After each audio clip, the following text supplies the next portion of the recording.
ini juga dari berbagai percobaan gitu. Jadi pada waktu dia belajar kan 3 tahun tuh otomatis kan sudah matang banget itu 3 tahun itu kan. Iya. Nah sebelum dia lulus kita buat izinnya. Mungkin nilai poin plusnya adalah ini dari minyak jelantah, Pak. Minyak jelantah. Iya, Oke. jadi kayak kita memanfaatkan limbah gitu kan, Pak ya. Yang Bener.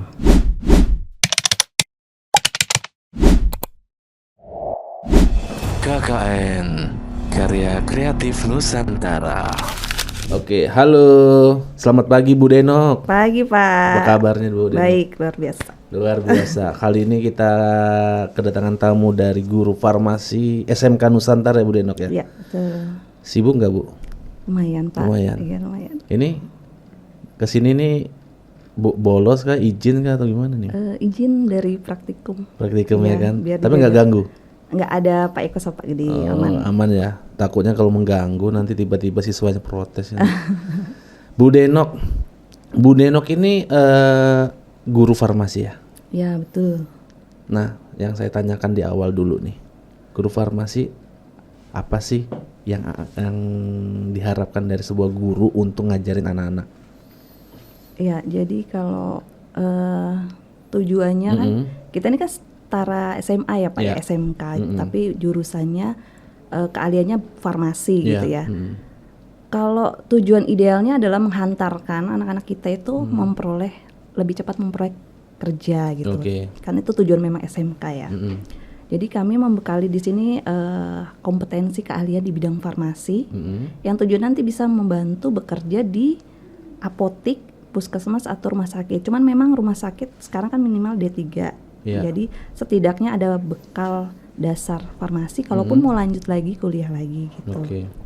Nah, kalau untuk masa depan ya masing-masing kan kita nggak bisa tahu ya Pak ya, Iya, nanti benar. entah keluar dari bidangnya atau tidak gitu. Iya. Tapi intinya sih kami di sini membekali kompetensi keahlian di bidang farmasi gitu. Oh gitu. Bagaimana caranya anak-anak itu biar mau dia kerja di farmasi atau tidak, yang penting dia ada bidangnya ilmu Iya. farmasi. Dasar-dasarnya. Ada perbedaan nggak sih Bu, SMK farmasi sama diploma D3 itu?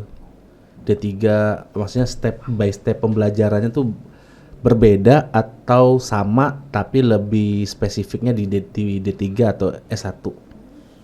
Kalau untuk kompetensi keahliannya sih kurang lebih sama ya Pak Sama ya? Sama, karena sama-sama belajar farmasi, dasar-dasarnya pun Sama, oke. Cuman untuk ilmu yang lebih detail ya Oke. pasti D3 akan lebih banyak gitu. Oke. Untuk kerja praktek kerja industri juga di SMK juga ada gitu. Iya. Selain di D3 kan SMK juga ada. Jadi untuk dasar-dasarnya pasti dapat gitu. Cuman memang kalau D3 ini punya wewenang yang lebih dibandingkan dengan lulusan SMK Oke. farmasi gitu. Oke. Nanti di tempat kerjanya punya wewenang gitu. Ya, ya. Ada STR-nya nanti. STR-nya. Iya. Oh, STR-nya berarti bukan di SMK ya? Untuk SMK belum dapat tes. Belum dapat. Iya. Berarti dapatnya di D3 D3. minimal. Iya. Perbedaan ada nggak perbedaan D3 S1 farmasi itu? D3 farmasi S1. Dengan S1. Kalau sekarang yang saya tahu untuk S1 itu nggak dapat STR ya Pak ya? Oh, S1. Iya. Kenapa? Itu memang sudah dari peraturan terbaru sih Pak. Terbaru ya? Oh, berarti yang hanya dapat D3 ya? D3 dengan profesi apoteker. Oke. Jadi S1 ditambah lagi pendidikan profesi apoteker. Oke. Pendidikan profesi apoteker tuh minimal berapa tahun? 1 tahun. Berarti kalau misalnya S1 4 tahun, nambah lagi setahun 5 Iya, tahun. iya, betul. Sedangkan kalau D3 3 tahun 3 sudah tahun. dapat STR. Iya betul. Berarti tidak usah langsung meningkatkan grade lagi ya? Atau Kalau dari D3 mau kuliah S1 lagi ya boleh sebenarnya. Oke, Cuman ya itu kalau memang niatnya mau sekolah S1, saya sih saran aja nih Pak ya. Itu sebaiknya lanjut kuliah lagi profesi apoteker gitu. berarti tergantung dari personalnya ya. Iya betul. Kalau misalnya dia mau kembali lagi sih, orang tuh masih mikirin titel sih. Oh Ya kan benar kan? Iya, Sebenarnya S1, D3, D4 sebenarnya sama. Cuma ada sama tapi cuma ada perbedaannya di pembelajarannya kalau menurut saya sih. kalau D4 ya Pak. Iya. Karena kalau diploma itu kan lebih ke arah vokasi ya. Ya, betul. Dia lebih ada banyak prakteknya. Lebih banyak teknis dan praktek. Prakteknya. Bukan berarti di S1 tidak, bukan. S1 ada tapi lebih yang dominan tuh lebih dominan ada teorinya kan. Iya, betul. Bener ya Bu ya? Iya. Nah, seperti itu. Nah, kalau Bu Denok sendiri, nah ini kan kita ngomong kembali lagi ke jadi guru SMK Farmasi nih. Sudah apa yang Bu Denok ajarkan kepada siswa-siswa SMK Farmasi? Yang dimana apakah hanya sebuah untuk membuat obat saja atau membuat apapun itu atau harus membuatkan kreativitas atau apa gitu Bu? Ya, kalau saya kebetulan kan ngajar itu saat ini ya Pak ya, tahun ini tuh saya 8 mata pelajaran, lumayan banyak lah. Lumayan ya. Iya, itu ada proses bisnis, teknologi farmasi, kemudian ada P5, terus ilmu pelayanan farmasi, praktik pelayanan farmasi, produk kreatif dan kewirausahaan, proyek kreatif dan kewirausahaan, kemudian teknik dasar kefarmasian, satu lagi teknologi di bidang farmasi, teknologi dan isu-isu global di bidang farmasi gitu. Itu yang diajar, itu mata pelajaran yang saya ajar. Banyak juga ya. Iya, ada 8 Pak. Emang kalau Bu Denok sendiri lulusnya apa sih? Saya S1 farmasi tambah lagi profesi apoteker. Oh, S1 farmasi maksudnya kan kalau setahu saya kemarin saya ngundang ada dosen tuh kan farmasi itu ada farmasi industri, farmasi klinis. Minat kejuruan kejuruannya. Nah, saya di profesi apoteker ini pilihnya farmasi klinis dan komunitas. Klinis dan komunitas. Iya. Perbedaannya jauh gak Bu? Klinis komunitas sama industri sama apalagi itu? Yang lain lah. Cukup jauh sih Pak. Jadi kalau dulu tuh di kampus saya kebetulan tuh ada 2 minat ya. Jadi ada sains dan teknologi itu lebih ke industri. Kemudian ada FKK farmasi klinis dan komunitas. Nah jadi karena dulu itu saya mikirnya bakal balik ke Balikpapan nih gitu kan. Jadi saya pikir peluang kerjanya itu kalau di industri agak jarang di sini karena tidak ada pabrik ya Pak ya. Mungkin ada kayak pedagang besar farmasi, distributor gitu, tapi kayaknya tuh lebih ke pelayanan gitu, apotek dan rumah sakit. Jadi saya pilihnya farmasi klinis dan komunitas, yang mana itu di bidang pelayanan lebih ke orang-orang gitu. Jadi perbedaannya sangat banyak banget ya. Ya, satunya bertemu dengan orang, ibaratnya gitu ya Pak ya. Satunya ketemu sama obat-obat, produksi obat. Kalau industri kan seperti itu. Oh iya. Terus tentang quality control gitu. Terus pendistribusian obat. Kalau farmasi klinis dan komunitas itu lebih ke pelayanan obatnya, mempersiapkan obat untuk pasien gitu. Berarti walaupun berbeda tapi memang harus tahu tentang obat juga ya? Iya, kalau dasarnya itu di S1 farmasi. Apakah di SMK Farmasi ini diajarkan juga cara membuat obat? Oh iya, betul, seperti pulveres, kalau orang-orang kenal itu puyer namanya Pak ya. Terus kapsul, terus balsem, terus sediaan tetes mata, obat kumur, salep. Banyak gitu, ya Bu. Itu diajarkan ke siswa-siswi? Iya betul. Memang harus diajarkan dari dini ya berarti? Harus Pak. Harus. Dan itu sampai tahap apakah hanya proses doang? Apakah cuma ada tahap pengemasan juga? Sampai dikemas, diberi wadah dan diberi etiket atau label. Oh gitu. Cakep itu kalau misalnya diuji lagi, diuji lagi lah, diinfokan ke BPOM-nya ya kan? Oh, kalau itu berarti pengembangan ya Pak ya? Pengembangan. Iyalah. Kalau sejauh ini kan yang kami praktikkan itu sesuai dengan resep standar. Artinya resep yang sudah pernah ada mereka buat gitu. Berarti anak SMK Farmasi Nusantara nih alhamdulillah jago-jago juga nih ya. Amin. Amin ya. Tapi untuk kelulusannya nih lebih banyak kemana nih siswa-siswi SMK Nusantara nih? Kalau yang tahun kemarin nih Pak, barusan lulus ini itu setengahnya kuliah, setengahnya lagi kerja di apotek. Bahkan saya sampai sekarang itu dihubungin teman saya yang di apotek cari tenaga gitu. Tapi karena anak-anak kita itu sudah pada sold out semua gitu Sold out ibaratnya. ya. Itu malah susah gitu. Oh gitu. Nyarinya. Berarti memang sekarang tuh kayak klinik-klinik atau apotek itu memang mencari siswa-siswi Iya. ataupun mahasiswa yang baru fresh graduate banget ya Iya betul. di bidang farmasi Iya. ya. Terus Bu Denok, tadi kan sudah kita ngomong panjang kali lebar ya tentang kesibukannya Bu Denok, keilmuannya tentang Bu Denok dalam belajar, dalam sebagai guru lah ya Iya. untuk SMK Nusantara jurusan farmasi ya. Nah dari tadi itu sebenarnya saya tuh ini tertarik dengan barang-barangnya Bu Denok di sini nih. Oh, iya. Ini barang-barang apa aja sih nih Bu? Ini termasuk di bidang apa nih? Apakah termasuk farmasi kah atau apakah ini? Coba mungkin dijelaskan dari Iya. yang ini lah. Jadi ini adalah alat dan bahan yang saya persiapkan untuk membuat sabun dari minyak jelantah gitu. Ini Tantar Bu, sorry saya potong. Iya, baik. Bisa kah Bu sabun dipakai bahannya dari minyak jelantah? bisa Pak. Ini baunya gimana nih Bu? Nah makanya kita pakai pewangi. Oke. Iya. Lanjut lah. Ya jadi produk ini sabun itu adalah produk inovasi atau pengembangan ya Oke. dari bukan produk farmasinya tetapi ini adalah dari mata pelajaran produk kreatif dan kewirausahaan gitu. Jadi ini pengembangan dari farmasi gitu Pak. Oke. Ini bisa dipraktekkan nggak sih? Bisa. Oke. Gimana prakteknya? Saya nggak tahu nih. Saya sebutkan bahannya dulu Pak ya. Oke. Bahannya di sini ada NaOH, terus minyak zaitun, minyak jelantah. Nah ini aslinya minyak jelantah ya. Oke. Terus ini ada pewangi, air.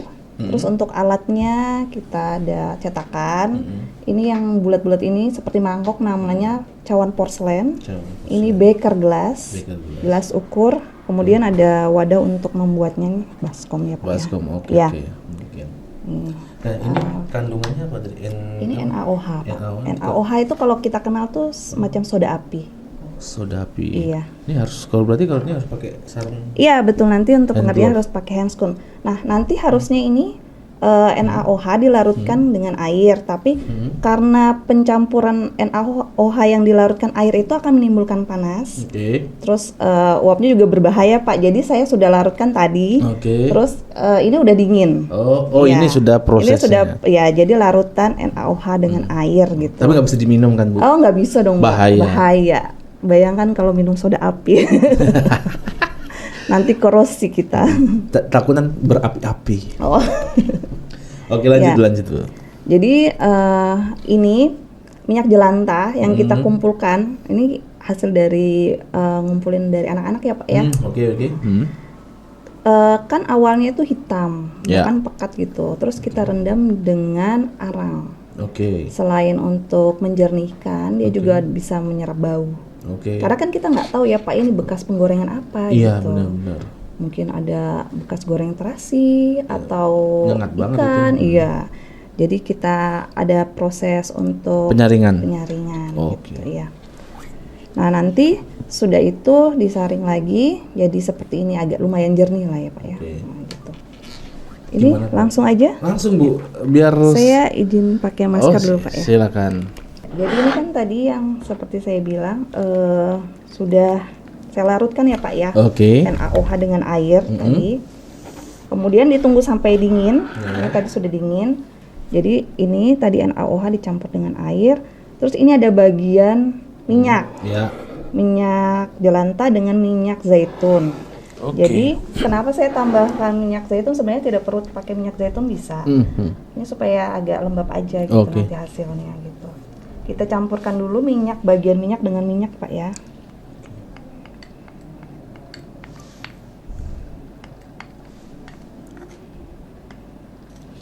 Sabun jelantah. Ini bagus nggak Bu? Nanti kita lihat hasilnya Pak ya. Oke. Maksudnya bagus nggak dibuat badan itu? Oh, sebaiknya tidak, karena kan kita tidak tahu ini tadi bekas apa gitu Pak ya. Oke, berarti Ya, harus jadi, harus steril ya minyak jelantahnya ya. Iya, kalau minyak makan yang masih baru nggak apa-apa sih ya. Oh. Ini tadi saya masukkan pewanginya. Pewangi. Nah ini sudah jadi seperti gel gitu ya, lebih kental. Nanti kalau diaduk terus ini bisa mengeras. Nah sebelum mengeras banget nanti kita cetak. saya bikin sedikit aja Pak. Iya, nggak usah banyak-banyak Bu. Nah nanti dicetak di sini. Oh. Oke.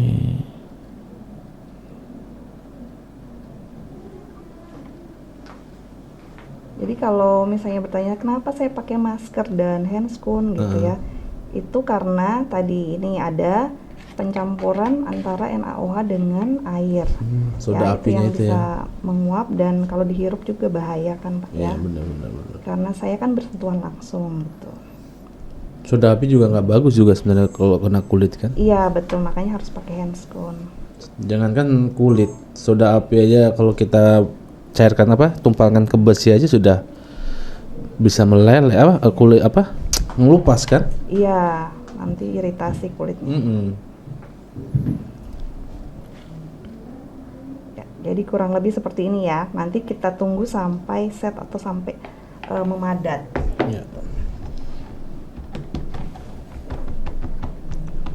Nah, kalau untuk memadat tergantung suhu Ini juga sih Pak. Harus dijemur kah atau gimana? Harus disuhu Sebenarnya dingin? tidak harus dijemur, suhu ruang aja nggak apa-apa. Kalau dijemur tuh karena ini komposisinya juga minyak, takutnya kena matahari langsung dia malah mengeluarkan minyaknya. Oke. Minyak sama air akan memisah gitu. Oh. Ya, jadi kalau mau dijemur pun harus yang ada tutupannya gitu. Gini aja juga nanti dia ngeset sendiri sih Pak. Oh, oke.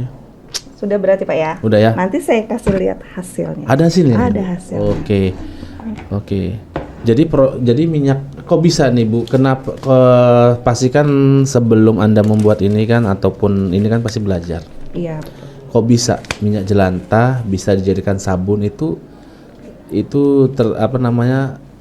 bukan terinspirasi ya? Idenya kayak apa seperti itu? Sebenarnya ini awal mulanya tuh saya harus jujur berterima kasih sama Pak Randy gitu Pak ya. Pak Randy ya? Iya, jadi waktu itu kami tuh guru produk kreatif itu dikumpulkan, terus kami diminta untuk membuat suatu produk yang kira-kira lain gitu, yang bisa memanfaatkan bahan yang tidak dianggap limbah gitu ya, limbah yang tidak dipakai, yang tidak digunakan, yang nantinya dibuang gitu, itu menjadi produk yang bermanfaat dan bernilai gitu. Nah terus sempat Pak Randy bilang gimana kalau bikin sabun dari minyak jelantah gitu. Nah terus karena kita ini belum pernah coba sama sekali, akhirnya saya ya nekat-nekat aja beli, coba-coba sendiri, tapi dibantu sama anak-anak murid juga sih. Coba-coba sendiri, awalnya tuh ada gagal juga karena kan ada pemisahan, kemudian terkendala bau, karena minyak jelantah itu pasti bau. Baunya minta ampun ya. itu. Nah kemudian kurang berbusa. Terus di kulit kering. Jadi dari berbagai kegagalan atau kekurangan itu ya kita terus belajar. Oh ini sepertinya disiasati dengan ini. Salah satunya tadi dengan minyak zaitun supaya kulit nggak terlalu kering. Berbusa gimana caranya? Oh mungkin komposisinya jumlah miligramnya, timbangannya dikurangin, dinaikin gitu. Jadi ini juga dari berbagai percobaan gitu. Kalau untuk di badan gimana? Cocok? Itu apakah bisa dikonsumsi? Kalau untuk cuci tangan, mencuci lap, saya sudah coba. Sudah coba? Ya, anak-anak juga saya coba. Coba cuci lap bersih atau enggak? Ternyata bersih. Oh gitu? Iya. Oh berarti sudah dites di sebuah kain ya? Sudah. Tapi kalau alat di badan di tangan sudah juga. Di tangan? Kadang-kadang ini cuci alat juga pakai sabun ini. Oh gitu? Iya. Oh berarti memang sabun ini untuk sekarang karena kita belum lebih tahap selanjutnya. Iya. Jadi karena sudah dicoba cuci kain, cuci tangan, dan piring-piring atau kayak gini ini bersih ya Bu ya? Bersih. Keluar busanya. Keluar busanya iya. Ya. Wih, keren dong ya. Baunya gimana sih Bu? Baunya ada nggak yang ini? Ini hasilnya ini. Contohnya ini yang untuk besarnya Pak, cetakan besar ya. Dan ini untuk cetakan kecil, ini yang cetakan bunga seperti ini.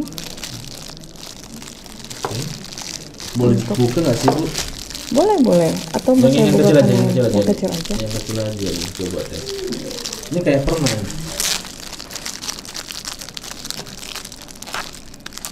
Ini kayaknya nggak ada air ya. Pengen coba sih. Boleh kalau nggak, tapi basah. Tar. Ini bau sabun, baunya nih hampir kayak Apa Pak? ini, kayak sabun-sabun biasanya sih. Tapi memang sih aroma minyak jelantanya kuat banget sih Mas. Iya. Nah mungkin lebih ke depannya nanti ini apa namanya? Bagaimana caranya minyak jelantanya nih nggak kelihatan banget nggak Aromanya, kerasa ya. banget aromanya gitu loh. Ini dibuatnya sekitar bulan Maret kalau nggak Bulan sebelum Maret, perpisahan. Ya. Sayang sih Bu kalau misalnya hasil karya siswa-siswi SMK Nusantara ini kalau tidak diproduksi massal gitu. Makanya kalau bisa ya kedepannya diuji lab lagi, di apa namanya dibuat izinnya seperti iya, itu izin, biar iya. maksimal gitu loh Bu. Ya kan? Ini kalau berarti kalau kena air bisa ya? Bisa mau apa kita mau praktek? Kita coba. Oke, ini sudah ada air, ya kan? Di sini saya coba.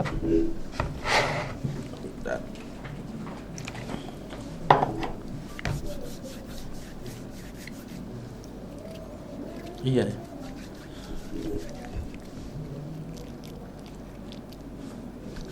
Ini ya, Iya. busanya nggak? Busanya. Apakah kurang air ya? Busanya memang nggak bisa seperti sabun cair ya Pak, karena sabun Oh. batang nih. Ini mulai. Ini kayak bau sabunnya memang kayak pernah saya pakai gitu loh. Tapi saya nggak enak nyebut mereknya. Iya. Iya Pak ya. Iya kayak pernah saya. Sebenarnya kalau aroma itu kita tergantung kita mau aroma apa Pak. Oh gitu. Iya, kan tinggal pewangi aja mau pewangi aroma apa gitu. Oh ya, ini tadi wanginya warnanya apa?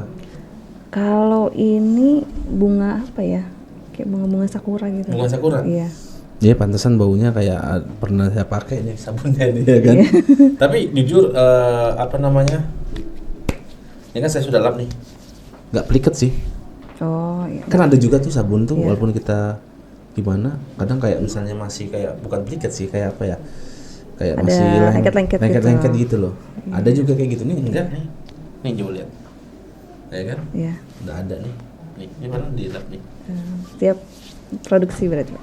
Iya dong, harus produksi lah. Jangan dipakai untuk sendiri. Ah, iya. Maksud saya cari referensi lagi. Maksudnya bagus nggak untuk di badan, bagus nggak untuk kalau menurut saya sih kalau untuk nyuci piring atau apa ini memang kayaknya bagus. Kalau misal piring tuh, misalnya contoh piring itu penuh santan, misalnya kita makan santan, sop Iya. yang bersantan, otomatis kan tuh ada lemaknya tuh. Iya. Nah itu sebenarnya bagus, kayaknya bagus sih kalau dibuat sabun cair ini. Dibuat sabun Sempat cair. sih saya baca-baca referensi juga Pak untuk bikin sabun cair. Cuman itu memang perlu waktu lebih lama kayak seminggu gitu. Karena untuk sabun cair itu ada proses pendiaman dulu nanti sudah agak memadat dihancurkan lagi. Coba gitu. tes Bu, dibuat aja sabun cair, kita langsung ada mangkok ke apapun itu yang apa namanya, yang diendapin, yang dimana bekas naruh santan, makan minyak santan yang gitu berlemak-lemak lah ya kan, seperti itu. Dicoba, Iya, iya. ya kan? Nanti Proses pengembangan lagi iya, Pak. Iya. karena ini sayang Bu kalau misalnya kita buat produk bagus nih, sebenarnya coba kayak gini. Bentukannya bagus gitu.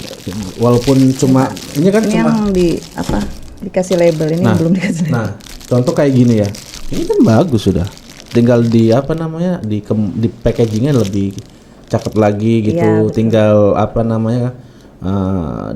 Uji lab lagi, dibuat uji lab lagi, langsung dibuat apa namanya? Mungkin bisa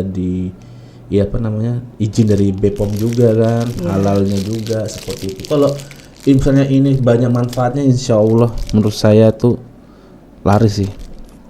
Ya kan, beneran Bu. Apalagi nih produk dari dari ilmu-ilmu guru-guru dan siswa-siswi kan. Mungkin nilai poin plusnya adalah ini dari minyak jelantah Pak. Minyak jelantah. Iya, oke. jadi kayak kita memanfaatkan limbah gitu kan Pak ya. Yang Bener. Nah makanya manfaatkan limbah itu jangan sampai kita manfaat limbah tapi malah berdampak buruk pada kita. Iya. Nah jangan seperti itu. Manfaatkan limbah yang dimana limbah itu bermanfaat buat kita. Betul. Ya kan seperti itu. Iya. Dan di sini saya lihat ada beberapa item nih Bu. Ini apa aja ya?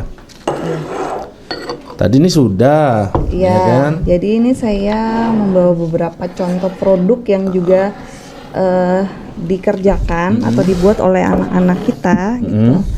Ini salah satunya adalah bir beriman atau Bir bir beriman. beriman. Kita kasih brandnya namanya bir beriman. Ini minuman Tulis. jahe. Ini jahe. Oh, bukan Iya. bir ya. Bukan. Kenapa dikatakan bir? Jadi ini kita adaptasi dari bir peletok, Pak. Zaman penjajahan dulu. Oke. Itu rakyat Betawi kan melihat bahwa kayak orang-orang bule gitu kalau Ya. pesta minum bir Ya, yang ya. warnanya itu coklat kemerahan. Nah, terus tapi kan itu kan tidak boleh diminum karena Ya, kan tidak halal gitu ya. beralkohol ya. Beralkohol. Jadi mereka pengen juga merasakan sesuatu seperti itu, tapi yang boleh diminum yang tidak beralkohol. Nah, jadi mereka membuatlah dari rempah-rempah itu. Yang salah satunya adalah jahe, isinya jahe, serai, pala, cengkeh, daun jeruk, kemudian Kayu ada manis, kayu manis, daun ada pandan, daun pandan, kayu gula. Kayu secang itu yang membuat warnanya kemerahan. Kayu secang tuh kayak apa? Kayu secang itu seperti irisan batang. Oke. Jadi bukan kayu manis ya Pak ya. Kalau kayu manis kan betul-betul Enggak, kayu secang tuh irisan tuh irisan kayak kulit batang ya dari kayu apa? dari secang, dari Tumbuhan secang. batang secang. Saya Jadi baru denger ini, Bu. iya, nanti kalau Bapak jalan-jalan ke Mana? pasar Impres ada itu. Ada itu, Bu? Ada. Oke. Dia seperti lembaran-lembaran kulit batang itu, tipis-tipis Oh, gitu. tipis lembarannya. Yang sering dipakai wedang gitu kan. Mungkin iya, tapi kalau wedang itu Kan ada juga tuh kayak kayu-kayu juga itu. iya. Mungkin iya ya Pak ya. Salah satunya, tapi ini yang kita butuhkan dari kayu secang adalah warna merahnya. Warna merahnya. Iya, jadi kemerahan itu yang kita butuhkan. Kapulaga ini apa? Kapulaga ya salah satu rempah-rempah itu yang seperti biji-biji bentuknya bukan cengkeh ya Pak. Kalau cengkeh kan kayak ada Ya, itu bendulan terus batang gitu. Kalau kapulaga mirip itu tapi bulat-bulat. bulat-bulat ya. Ini komposisinya apa namanya? Tanaman toga ya? Ya, toga, Iya. betul. Tanaman toga kan? Toga. Ada jahe, serai, pala, cengkeh, ini kayu manis ya.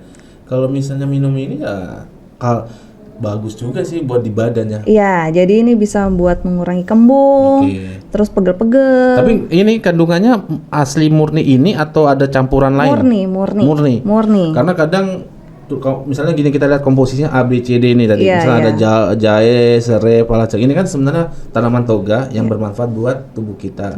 Kadang komposisi yang seperti ini dicampur lagi dengan bahan-bahan lain untuk kayak mungkin bisa untuk diawetkan atau apa. Nah itu enggak ya? Enggak, jadi ini murni Pak. Makanya nanti biasanya di label kita akan tulis masa penyimpanan. Jadi dibuat kapan dan masa penyimpanannya sampai dengan kapan. Biasanya kalau di suhu ruang biasa itu 1-3 hari, tapi kalau di kulkas bisa sampai 7 hari gitu. Karena kan kita tidak menambahkan pengawet gitu.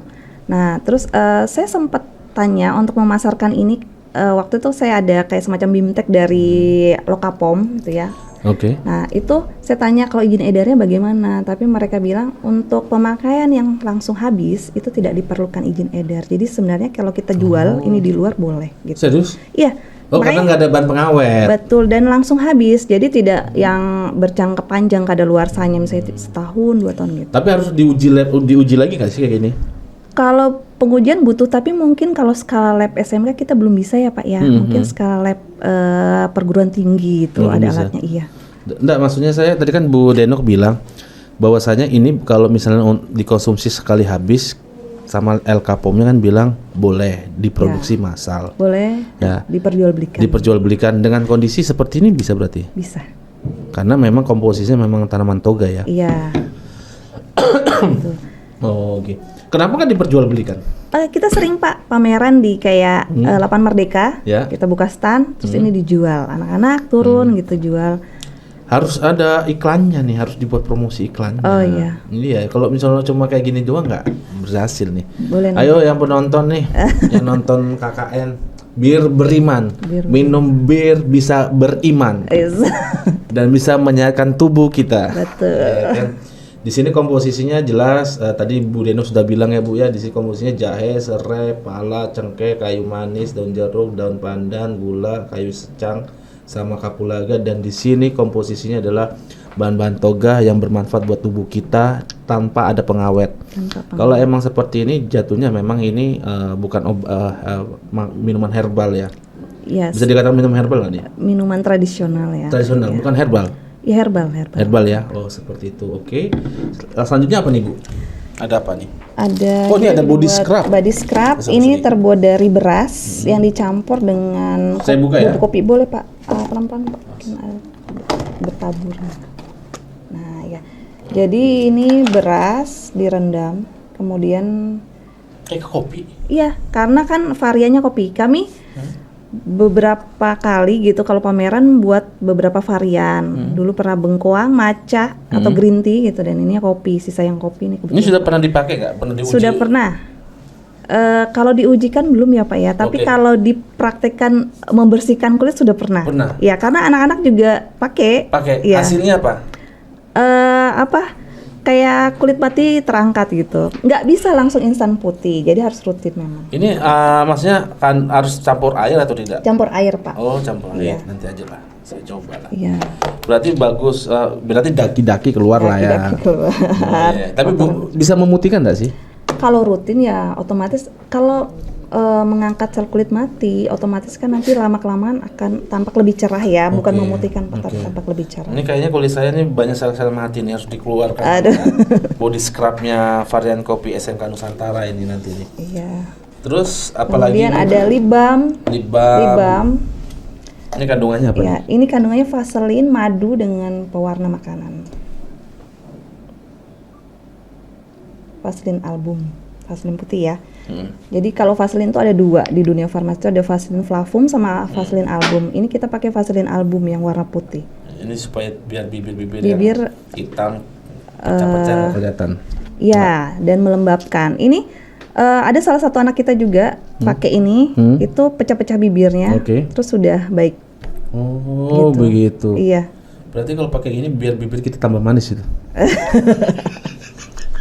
Tambahin gula. Nanti saya tambah madunya berarti. Ya bercanda Bu ya. Iya. Langsung apa lagi nih? Apa nih? Ini minyak aromaterapi, semacam minyak gosok ya Pak. Mungkin hampir sama dengan minyak angin kalau di luar. Saya nggak usah sebut merek ya Pak ya. Mungkin bisa dicium aja. Kalau ada rollnya pasti tahu lah.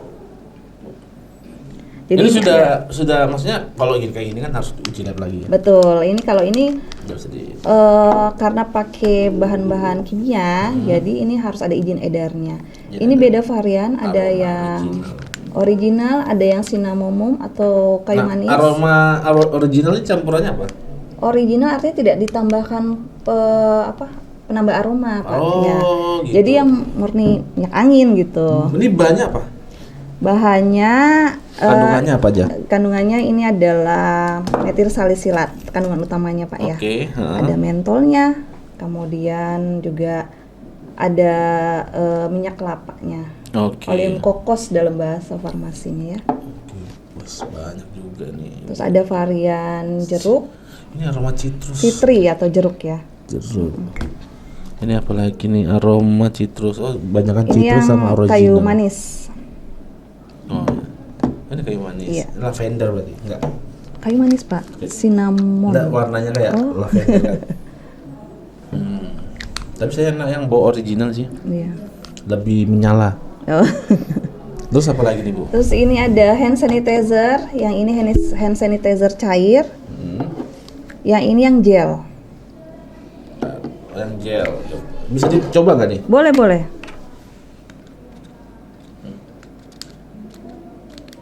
Oh, susah ya? Bentar. Agak sulit nih Bu. Udah keluar Pak?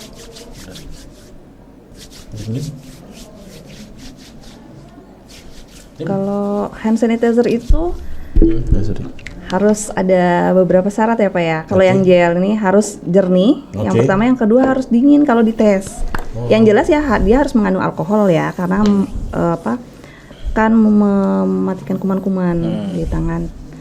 Nah, sayang kalau produk kayak gini bagus-bagus nih kalau nggak dijual ke apa namanya ke publik gitu loh Bu. Sayang sebenarnya gitu loh. Karena kembali lagi ini untuk motivasi anak-anak sekolah bahwasanya apalagi khususnya di SMK bahwasanya bagaimana Anda tuh sekolah bukan dapat ijazah tapi bisa ilmu Anda bisa menghasilkan cuan gitu loh. Iya. Itu harus diterapkan dulu kayaknya di Nusantara itu. Nanti mungkin nextnya bisa Kalau dibantu bisa. izin edarnya Pak ya. Iya, kayak di Politeknik Nusantara kayak gitu sekarang. Oh iya. Mungkin bisa nanti saya bisa komunikasi lah, collab lah. Iya boleh. Kalau Politeknik Nusantara skincare, Oh iya. Latvia namanya. Latvia. Sudah, itu udah uji labnya sudah ada, BPOM-nya sudah ada, haknya sudah lengkap semua. Tinggal Insya Allah Oktober ini sudah bisa diperjualbelikan. Gitu. Terus apa lagi nih? Bu? Ini balsam gosok. Nah, balsam gosok. Kamu masuk angin nih, baksamanya nih. Oh iya Mbak. Iya. Senderan jadinya sama Mas Ini Cici masih nih. disegel. Mungkin ada yang sudah dibuka nggak? Enggak usah dah, nggak usah. Ini balsam. Dan saya buka aja ya, Pak. Nggak usah apa-apa. Balsamnya itu lebih ke arah apa nih Bu? Panas kah apa gini? Iya hangat Pak. Jadi ini tujuannya. Nah saya mohon maaf saya potong ya Bu. Karena tadi saya ngomong masalah balsam tuh panas tadi. Itu kok bisa ya? Balsam misalnya contoh kita beli balsam nih warna merah, warna hijau, biru atau apa. Tingkat kepanasannya tuh juga berbeda-beda. Misalnya yang merah dia panas banget dipakai. Itu gimana itu ya? Kalau yang beredar itu yang hot itu ya Pak Ya. ya. Itu kan mengandung kapsiasin setahu saya. Jadi dia ada ekstrak cabenya gitu. Oh ada campuran cabai? Ya, biasanya yang hot itu Pak ya, ada ekstrak cabenya. Oh gitu. Iya biasanya ekstra hot itu yang merah itu. Tapi kalau untuk warnanya itu sebenarnya kalau masalah warna kita bisa dengan pewarna tambahan. Karena kan mindsetnya orang kalau hot itu pasti merah menyala ya, gitu bener. ya. Kalau itu kan sebenarnya bisa diwarnain. Nah makanya kan ada tingkatan warnanya kan. Nah Iya. itu kok bisa ya mereka tuh bisa kayak ini panas banget, sedang, Iya betul. biasa gitu loh. Itu gimana ya? Tinggal dimainkan komposisinya. Iya kandungannya aja Pak. Jadi kalau mungkin kalau yang mau agak dingin banget, makanya ada tuh beberapa produk. Oh, saya butuh saja. Ya.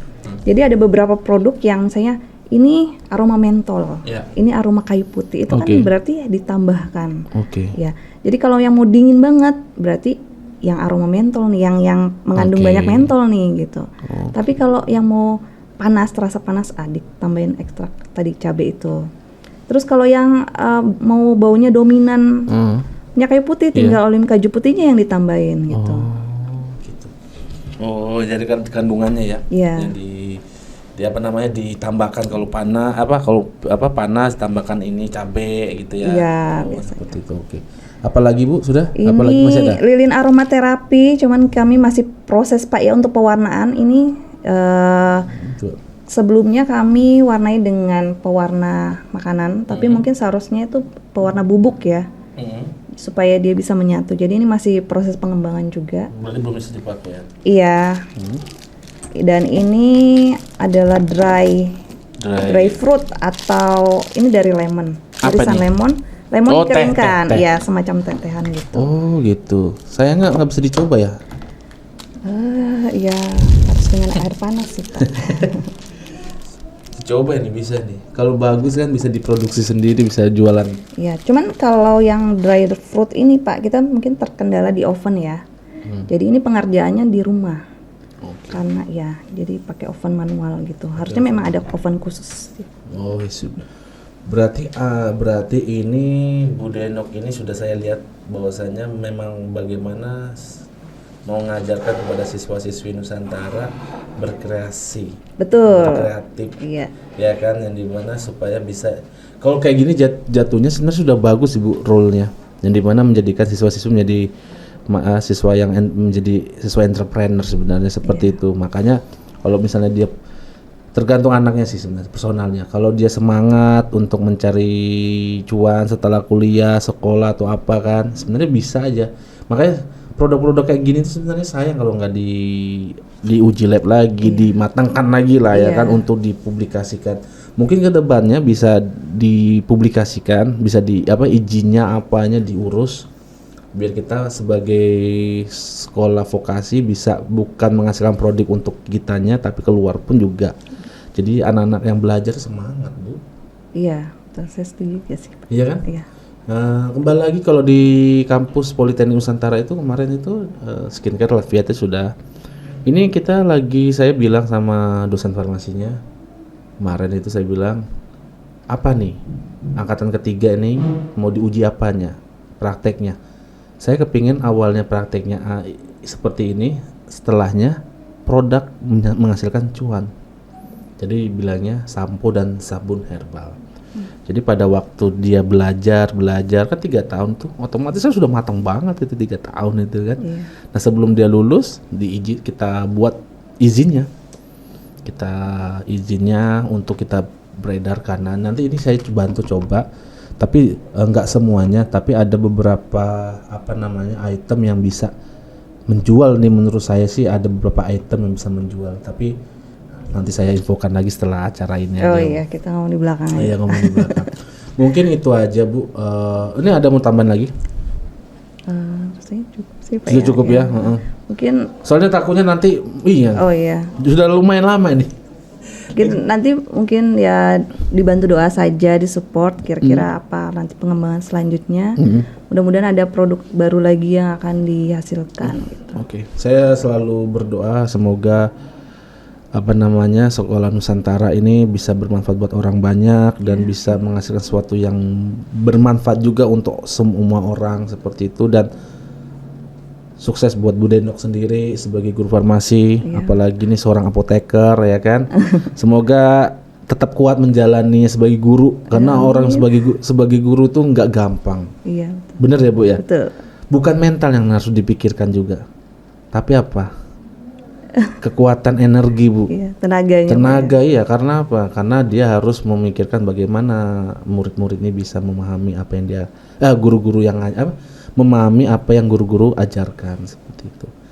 Ya kalau memang tidak ada yang mau disampaikan, terima kasih Bu Denok sudah mampir ke podcast kami. Semoga ilmu ini bisa bermanfaat buat yang nonton maupun yang mendengarkan apapun itu. Ya, sama-sama Pak. Semoga sukses selalu sebagai guru farmasi. Amin ya. Seperti itu, sampai ketemu di lain waktu. Mungkin kita nanti next buat lagi produk-produk apa lagi nanti yang Bu Denok bisa paparkan di sini, Bu. Iya. Oke, terima kasih Bu Denok. Sampai ketemu di lain waktu. Selamat siang Bu Denok. Siang.